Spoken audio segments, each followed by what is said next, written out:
Hello, and welcome to Take Off into DeFi, Rocket Fuel's special series of how to interact with DeFi protocols that are using rETH. Today's episode is all about flat money, and we have Ermin, who is a contributor to Flat Money, on to explain how it works. Flat Money recently hit $10 million TVL, and it's a protocol that is built entirely on rETH, which of course I love to hear. So in the episode, Ermin talks about what flat money actually is, why people are depositing and using rETH in flat money. We kind of explain why they chose to use rETH and what kind of amazing returns there are in flat money, like ranging from 30% APY to over 100% APY. Like, how are these numbers sustainable?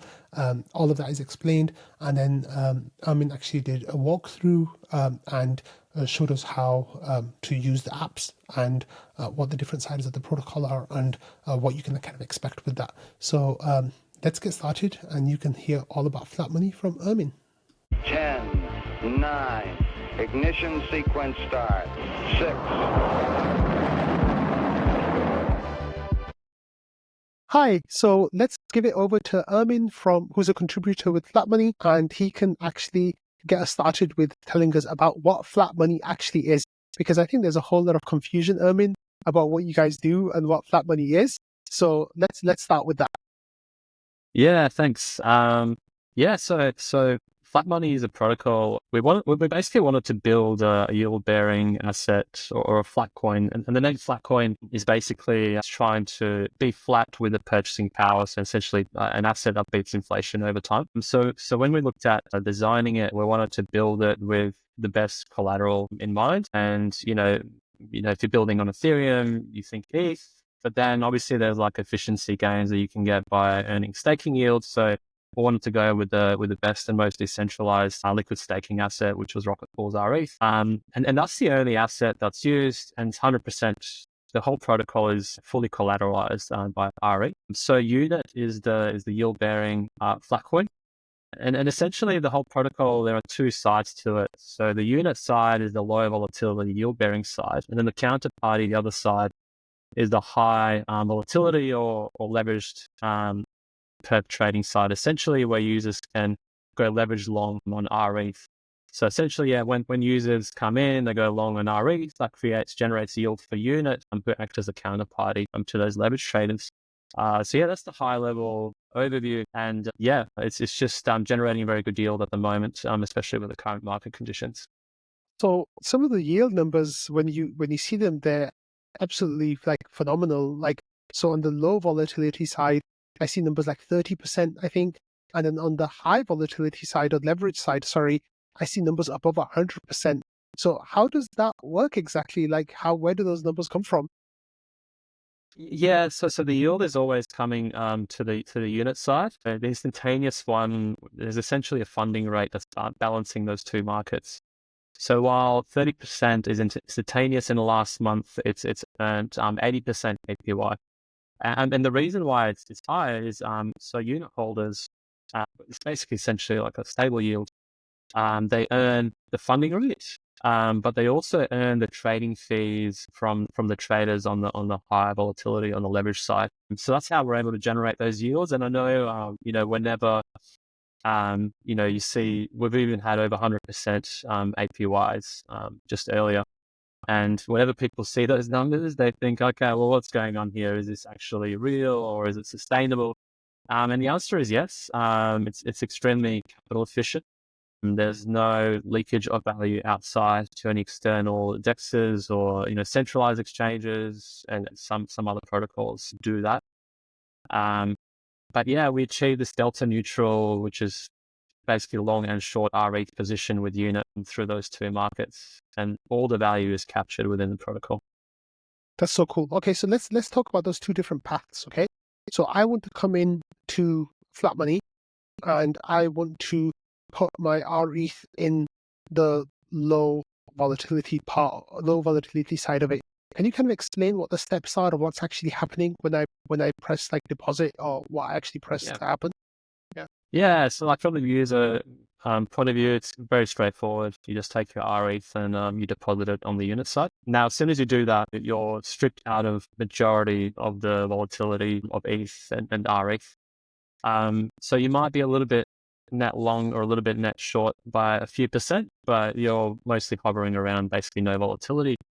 And what's happening is your unit is deposited and leverage traders are able to your rETH is deposited and leverage traders are able to utilize your rETH to go leverage long. So when you think about it, when leverage traders win, when the price does go up, they will essentially have more rETH. But as the underlying price has gone up, your position is completely stable because you are net short. Rather, you are short as well on rETH. So you have a position of your collateral, which is rETH, and you are also short rETH whilst leverage traders are long. So you have this delta, delta neutral is the term where you are both long and short on rETH. And yeah, it's all powered by the leverage traders on the other side to create that position. That's so exciting. So I deposit my rETH, and then there's the unit that I get. Then once I want to unwind that, how does that look? Like, what happens in that stage? Yeah, so essentially, yeah, again, it's 100% collateralized by rETH, and you're able to withdraw your rETH back essentially out of the system. So yeah, all that happens is you just get your rETH, and your position is closed off in the protocol. Yeah, Okay, and I so should add, yeah, all these trades as well on the leverage side, especially there's no slippage there, so it's essentially like zero slippage trading. And we just charge like a small fee on your withdrawal for unit, and that's it. so then what do I get back when I press withdrawal at the end? I'd say I put in one rETH and I left it there for 1 month, hypothetically speaking. Then what do I get back at the end of that 1 month? Yeah, so it depends on the price movements of ETH. So if ETH drops by, I'm just going to use big round numbers to make it simple. So if you put one rETH in and ETH drops by 50%, what it means is you'll roughly get 2 rETH plus probably some additional yield on top of that. But in dollar terms, because ETH has dropped by 50%, you basically get back a very similar value and plus a little bit extra on top. And then the reason that happens is because leverage traders have essentially lost a trade, so they get back less. But as a unit holder, you get back more rETH.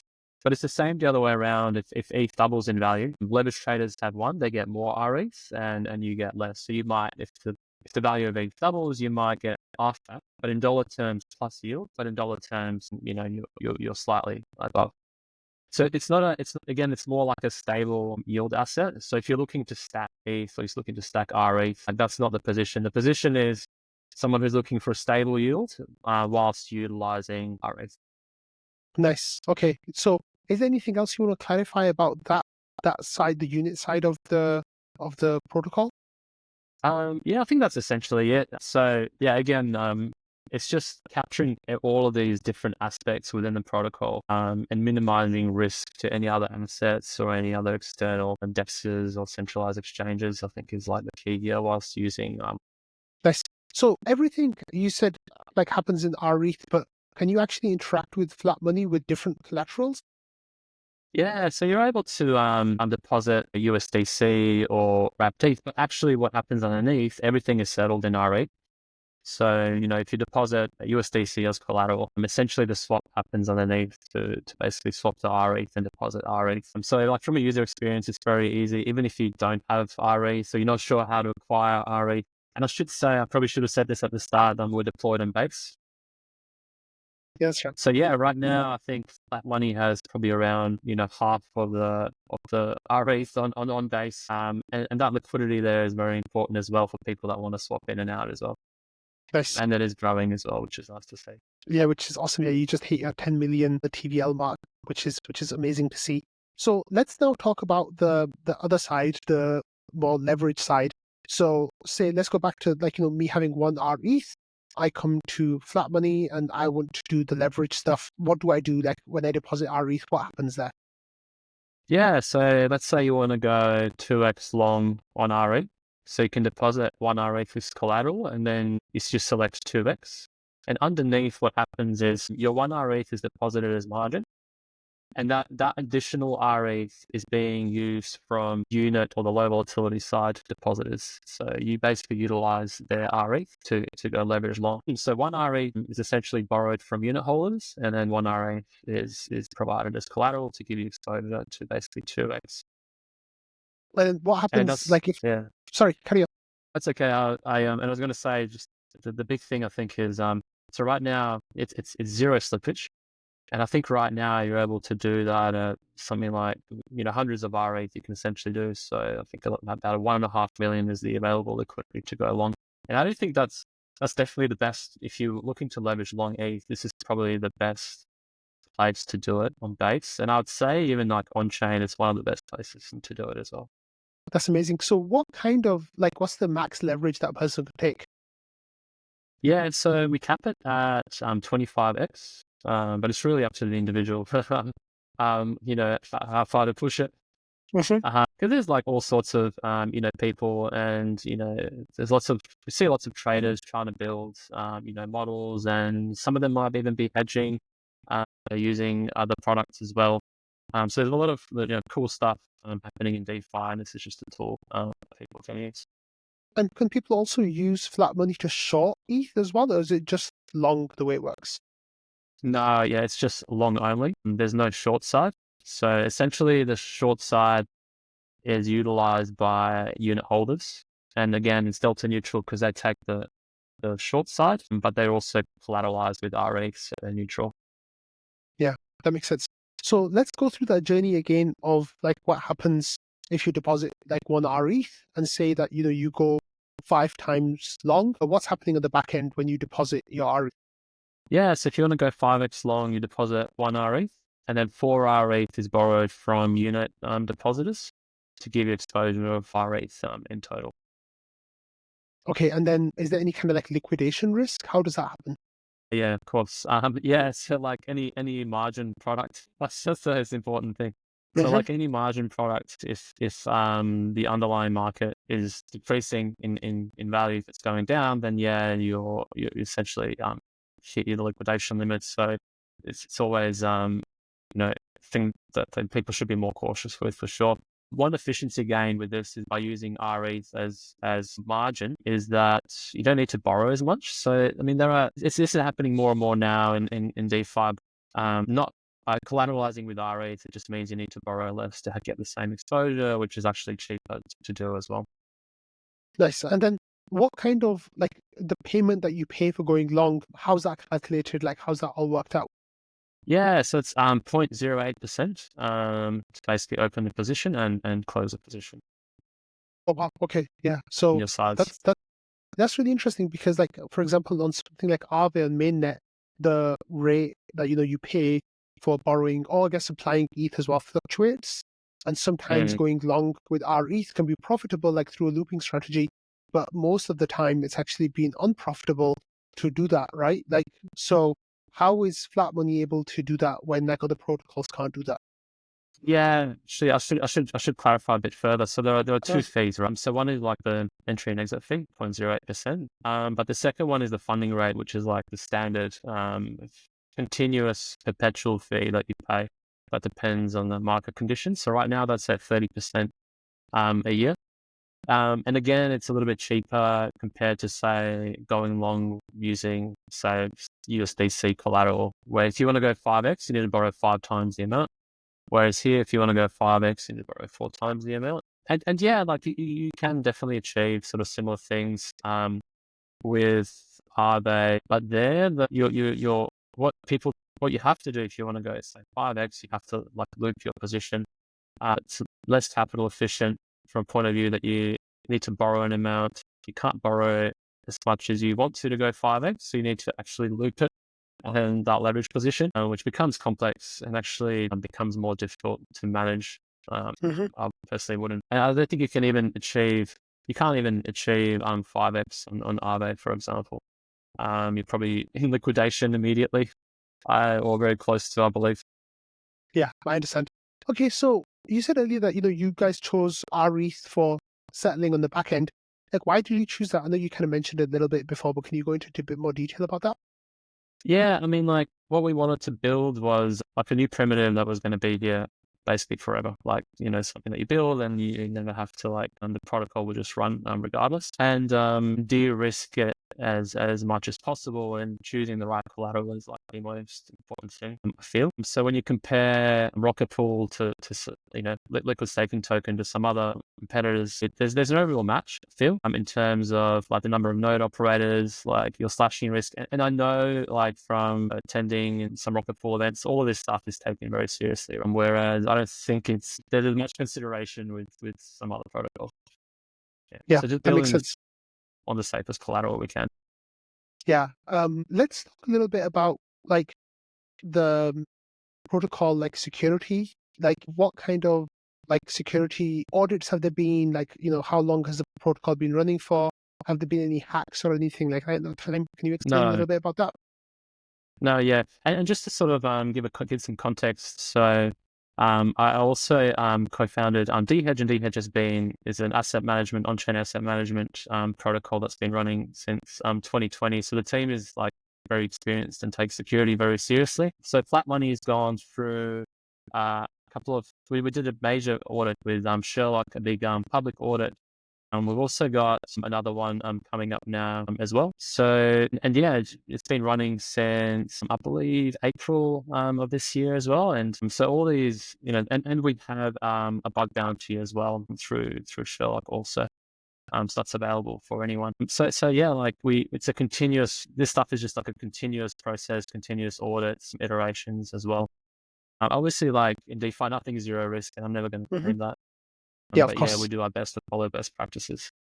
Excellent. And what kind of like the contracts, are they immutable? Are they not immutable? And like then if they're not immutable, what kind of governance structures, or what kind of abilities did the team have to change those contracts? Yeah, so that's right. So it's still upgradable, the contract. There's no governance process for flattening because there's no governance token yet. And I'm not going to make any promises in the future where that goes, and people can speculate.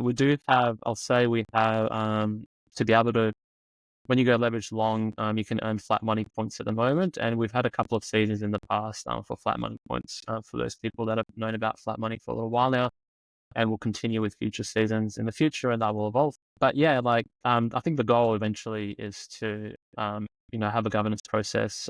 Potentially, this is a sort of protocol that you can just give up the ownership keys, and it's under a multi-sig at the moment.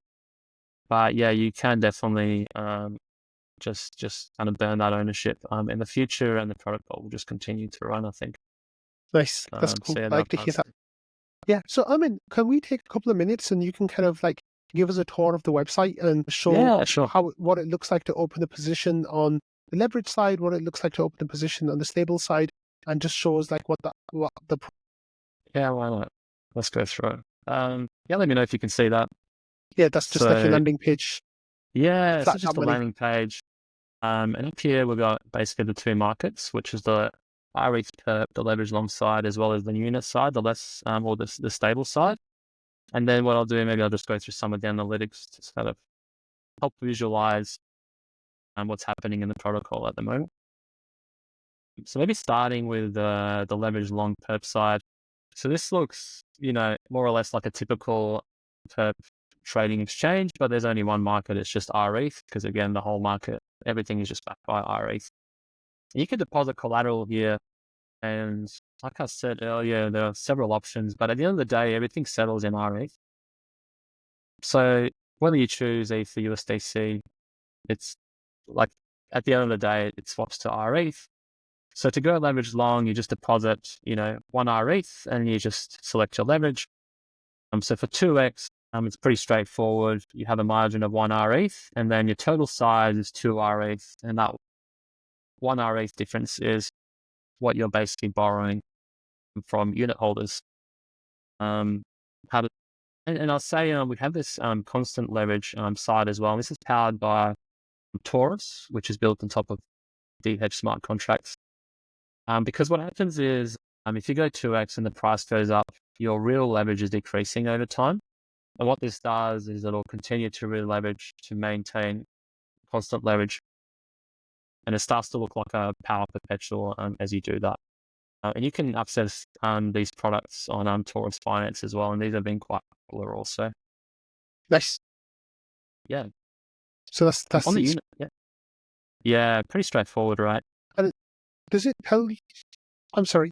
Does it tell you like the liquidation price and stuff? Is that what it says? The estimated liquidation price? Yeah, Yeah. that's right. So that's like one of the most important things is what is your liquidation price? When you open your position, you essentially can see your position as well, and you can see, essentially where you're at with that position, and your liquidation price might slightly change over time as well.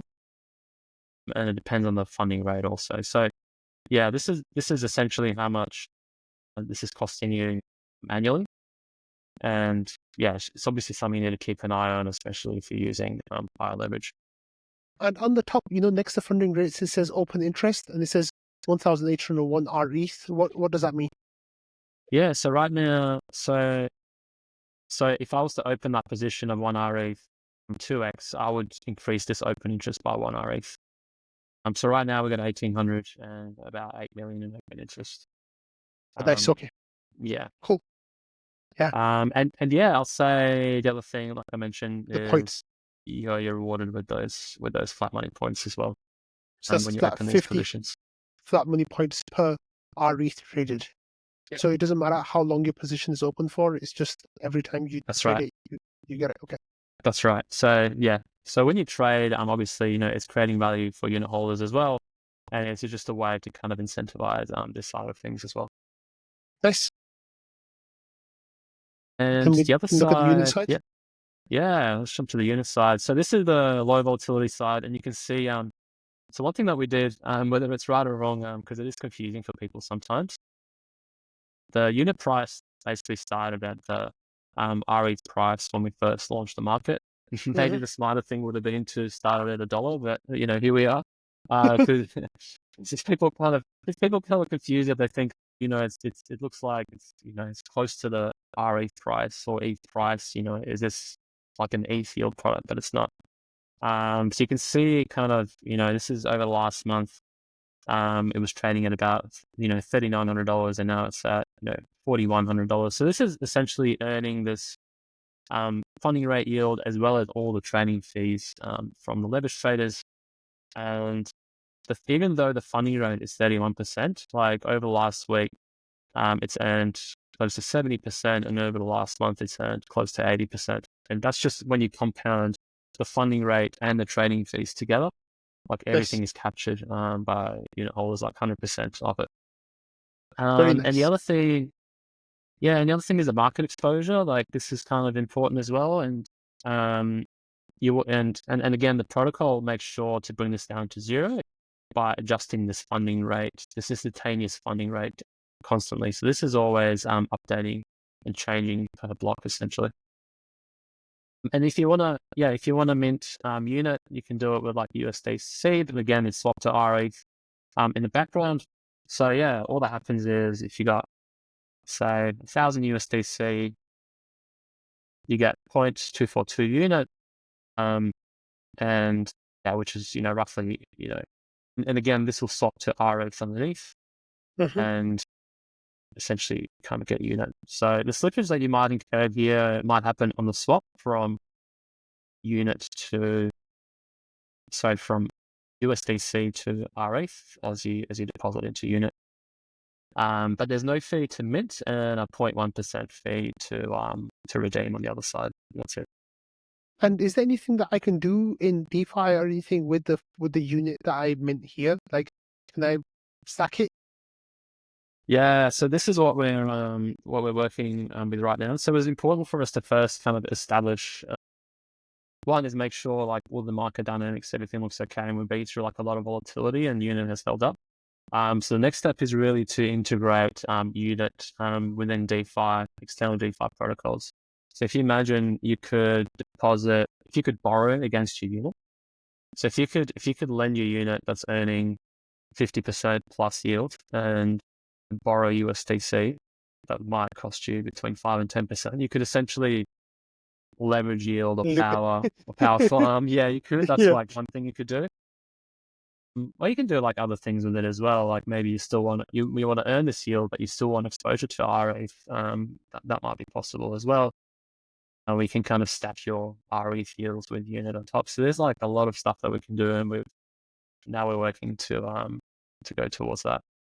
Very nice. Especially within the base ecosystem, I think we've got a real opportunity there. So what do you guys need now to make flat money even more successful? You've hit this 10 million TVL target. Like, what are your next goals? What are your next targets for your growth and for flat money to succeed? Yeah, so there's definitely a flywheel there between like leverage traders and unit holders. Like the better the yield here is people deposit, that creates incentives for people to go leverage long because the funding rate starts to come down, starts to become a really cheap option. So I think it's just, not enough people have figured out flat money. And, we did a soft launch, and that was just to sort of make sure we're doing everything right. But I think now is the time, with the help of the Rocket Pool community to kind of get this out and really let people know that these opportunities do exist. So this is some of the best yield you can get. That's 100% backed by rETH without talking about any incentives on top. And this is, I think, one of the best places you can go leverage long on ETH or using rETH to earn that additional yield at zero slippage. So I think just not enough people know about it as of yet. So kind of doing that push to kind of inform people how this stuff works, I think would be helpful. That's awesome. I mean, yeah, I'm happy to get the word out about that and try to do my part to get people to become aware of flat money at least, because it seems like you guys are doing some really cool things. So you want to show me some analytics? Yeah, like, I guess one thing that I think is important is that everything is transparent, everything is on chain, everything is within smart contracts. So the total TVL is like 10 million. And you can see this is the market exposure of unit right now, and I think this kind of paints a pretty good picture of what I was describing earlier, where this is your unit position. So when you deposit rETH, it basically adds on top here, and then this rETH short of 1801 rETH is essentially is exactly the same position of the rETH perp side or the leverage long side of how big those good positions are on the leverage side. So these two are the same, and the leverage traders are essentially hedging or limiting the downside or limiting market volatility rather on the unit side, while stacking their margin positions with rETH as well. So this is, in a nutshell, kind of what's happening underneath. So if I'm understanding this perp side right, it means that you've got space basically for 1,300 ability for people to go long with that amount. Is that right? Yeah, The so difference between the long and the margin. Yeah, they can go a little bit longer than what this is collateralized, like only slightly. So there's a cap essentially. There's a cap essentially by how long they can go. Yeah. So we say, at the moment it's like we can't exceed by say 20%. So we don't want unit to be like net short too far. But at the same time, in a bullish market, people really want to go long. The funding rate just starts to skyrocket and create yield for unit holders, which then creates incentives for unit holders to deposit, which is what we've seen and which is how we've achieved this growth. Just this flywheel, essentially, this whole thing starts to kind of interplay between each other. When people want to go long, the yields improve on unit. When yields increase on unit, then people deposit into unit. That allows more traders to go long on rETH. That's so cool. Yeah, that's really nice. So, is there anything that you'd like me to know, like that we haven't talked about flat money and how it all works, or what you guys are doing, or do you think we got everything covered? Yeah, I think we've got everything covered. There, like we're targeting more growth. We're targeting. We will love more liquidity as well. On our ETH liquidity, and just essentially, I think because given that this is growing just on its own, like even getting support from the Rocket Pool community, I think will be amazing. I think it's and Base is a great chain. I think it's obviously supported by Coinbase, and they'll continue to support it. So yeah, I think the future is bright. Thank you so much, Ermin, for that. That was really great. Like, I actually can tell people that I understand what flat money is now, because on Rocket Fuel a few days ago when you guys hit 10 million TVL, I was like, yeah, there's flat money and they're giving rates, but I don't know how it works. But now I can explain how it works. So that's awesome. Yeah, Well, thank thanks you for the so much. opportunity. Really appreciate it, and Absolutely. appreciate your Yeah. support Yeah. as well. And yeah, it's been really good, and happy to jump on any time as we get more milestones. Excellent. Yeah, maybe we can get you to come into the Rocket Pool community to do a community call. I think that would be really cool. I should see if I can grease the wheels in the background there and try Yeah, to get that happen. sounds I good. think that'd be really cool. So thank Absolutely. you so much, Ermin. Anytime. Best of luck in Flat Money's growth, and I hope the bull market treats everyone who interacts with Flat Money really well, and I think it'll be a good year ahead. Great. Thanks very much. Cheers.